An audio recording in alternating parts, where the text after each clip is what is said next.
Imagine waking up from a near-death accident with a message from Jesus himself. This is the tale of Landon Whitley, a young boy who survived a fatal accident only to come back with a deep mission. What did he experience on the other side? Who did he encounter? Join us as we delve into Landon's remarkable journey beyond the veil of death and the amazing revelations he brought back. It was a typical Sunday afternoon, October 19, 1997, when the Whitley family was traveling home from church in their Pontiac Sunfire. Landon, a young boy, was riding in the back while his parents, Julie and Andy, were in the front. It was a day like any other until tragedy hit. As they drove through an intersection, Julie recalls her husband suddenly yelling, but in the commotion, his words were forgotten. In a split second, everything was different. An ambulance racing through the intersection ran into their car. The collision was devastating. The accident left Landon's parents seriously hurt. Andy sadly did not make it, and Julie was left to endure the pain of losing her husband. I didn't see what he was yelling about. I didn't see the ambulance approaching, but I did recall him yelling. That was the last thing I heard from him. For young Landon, things were even more serious. Following the crash, it took them a while to find him in the wreckage, and since they did, he wasn't breathing. Rescuers labored desperately to bring him back to life, but his situation was desperate. He was airlifted to a nearby hospital in a hurry. Landon's battle for survival was not yet over. On that day, he died twice, once at the accident site and once during the journey to the hospital. But it was only after his second death in the hospital that Landon had something truly extraordinary happen to him. At only 8 years old, Landon Whitley witnessed something remarkable during those times when his life was on the line. He recalls feeling like he was in heaven every time that he died. He talks about experiencing golden streets, meeting Jesus, angels, his dad, and even 2 relatives whom he had never met before. These dreams made a profound impact on him, giving rise to a sense of awe at life, death, and the hereafter. This sense of wonder remained with him throughout his years. Today, now an adult, Landon recalls those moments in awe. For him, the accident was not merely a tragedy. It was a glimpse of a much larger reality.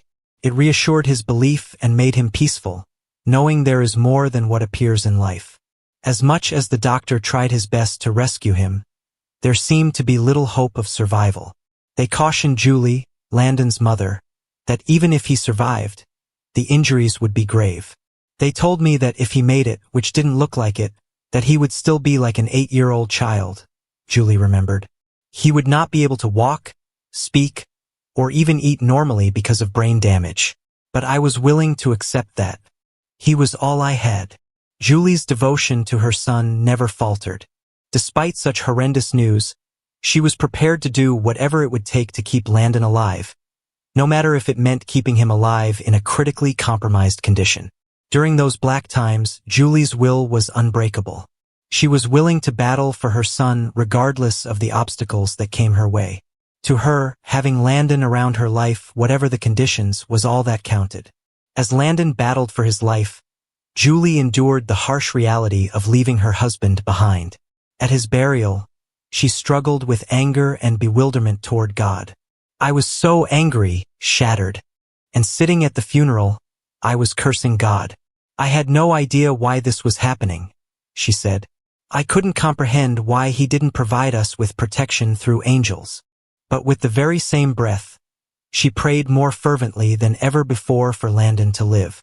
Although she may never know for certain why her husband died and why her son lived so miraculously, she holds fast to what she believes. That faith and love can get us through even the most difficult times. Having sustained a severe head wound and been kept alive by machines, Landon awoke 2 weeks after the accident. Julie credits her prayers. To everyone's surprise, physicians found that he had no brain damage whatsoever. While Julie celebrated her son's recovery, she also had to endure the agonizing process of informing him of his father's death. His face was scarred, his head wrapped in bandages, and I didn't want to hurt him anymore, she remembered. Julie had to reconcile her relief that Landon had survived unscathed of brain damage with the agony of informing him he had lost his father.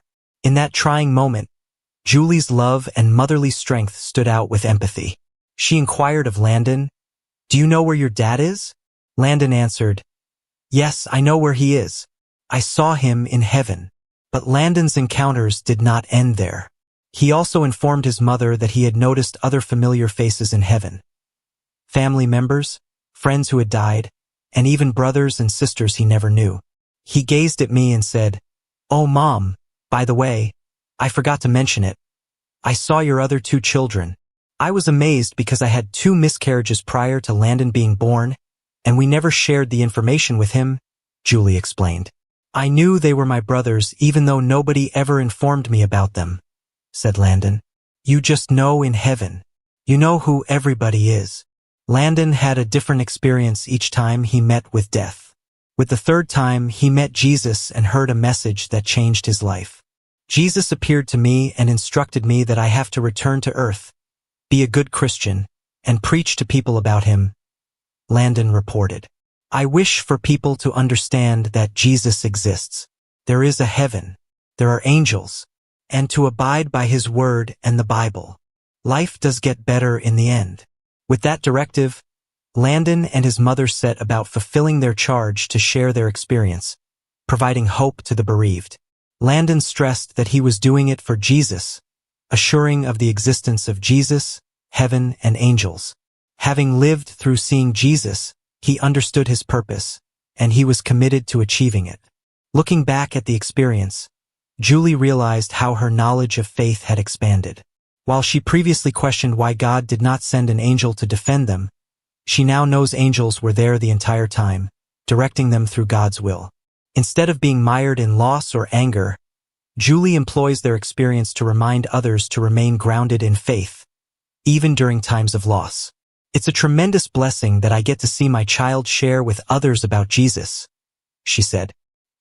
"He's always willing to remind people that heaven is real, because he's been there." Although Landon lived, he sustained severe injuries and now has 23 metal plates in his head, a nose rebuilt from part of his skull, and lost the use of one eye. He leads a largely normal life today. His survival is miraculous. Landon's tale is a testament to the strength of the human spirit.